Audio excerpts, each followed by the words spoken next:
Hi, I'm Aura Nicole De Jesus, an inpatient medical coder at Shearwater Health. A good friend of mine shared her initial experience here in medical coding. She shared with me that she started under the MCA program in Shearwater Health. It motivated me to research about medical coding because honestly, I don't have any idea about medical coding. And as a registered nurse with bedside experience, I wanted to expand my expertise in the healthcare industry. So I decided to apply for the MCA program as medical coding is a whole new experience and a whole new world for me. I actually want to learn new things palagi. So that motivated me. She also shared with me na the trainers as well as her co-trainees were very helpful to her. So I imagine that the environment here in Shearwater Health is very welcoming as well.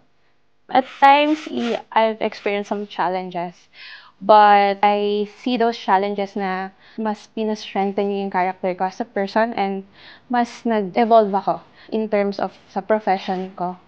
Mas nag-branch out ako, mas naging open ako with any challenges or new positions, mga bagong mga experiences, which is, I think, will be really good stepping stone for me in the future as well.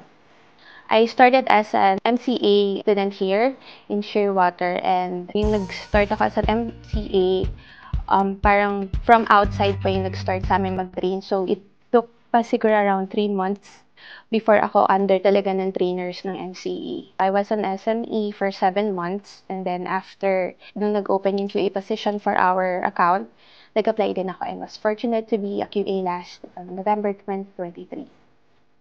Mabilis talaga siya kasi maraming opportunities na binibigay yung Shearwater Health.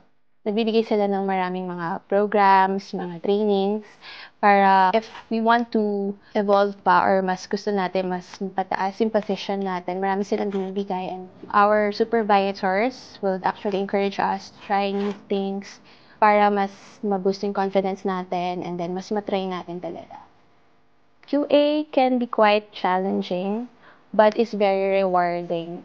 So, me as a QA, I find fulfillment and joy whenever I see na nag improve yung team ko, mas nabuboost yung confidence nila. Yun yung pinaka-fulfillment na nararamdaman ko and it motivates me na mas galingan ko pa para mas ma-improve yung overall performance ng team na.